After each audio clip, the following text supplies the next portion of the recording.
कहानी जादुई किताब का रहस्य। एक समय की बात है, एक छोटे से गांव में एक लड़का रहता था जिसका नाम अर्जुन था। अर्जुन बहुत ही जिज्ञासु था और उसे कहानियां सुनने और पढ़ने का बहुत शौक था। उसके पास किताबों का एक छोटा सा संग्रह था, लेकिन उसकी सबसे पसंदीदा जगह गांव की पुरानी लाइब्रेरी थी। लाइब्रेरी में एक बूढ़े लाइब्रेरियन थे जिन्हें सभी कहानी बाबा कहते थे। वे बहुत सारी अद्भुत कहानियां जानते थे और अर्जुन को उनसे कहानियां सुनना बहुत पसंद था। एक दिन कहानी बाबा ने अर्जुन से कहा, तुम्हें कहानियां पसंद है तो मैं तुम्हें एक रहस्य बताता हूँ। इस लाइब्रेरी में एक जादुई किताब है, जो भी इसे पढ़ता है वह उन कहानियों की दुनिया में चला जाता है। अर्जुन यह सुनकर चकित हो गया। उसने पूछा, लेकिन वह किताब कहाँ है?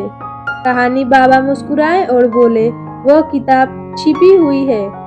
इसे ढूंढने के लिए तुम्हें अपने धैर्य और समझदारी का इस्तेमाल करना होगा। अर्जुन ने लाइब्रेरी के हर कोने को खंगाला और शुरू कर दिया। कुछ घंटों की खोजबीन के बाद उसे एक पुरानी धूल भरी अलमारी के अंदर एक किताब मिली। किताब पर लिखा था कहानी की दुनिया। जैसे ही अर्जुन ने किताब खोली, एक तेज रोशनी कमरे में फैल गई और वह अचानक एक अलग ही जगह पर पहुंच गया। यह जगह रंग बिरंगे पेड़ों, बातूनी जानवरों और उड़ने वाली पक्षियों की थी। यह कहानी की दुनिया थी। अर्जुन ने वहां कई कहानियों का अनुभव किया। उसने एक बहादुर राजकुमार की मदद की, एक जादुई पेड़ से बात की और एक दृश्य राक्षस को हराने में वहां के निवासियों का साथ दिया। हर कहानी में उसे नई सीख मिलती थी। कई दिनों के बाद अर्जुन वापस अपने गांव लौट आया।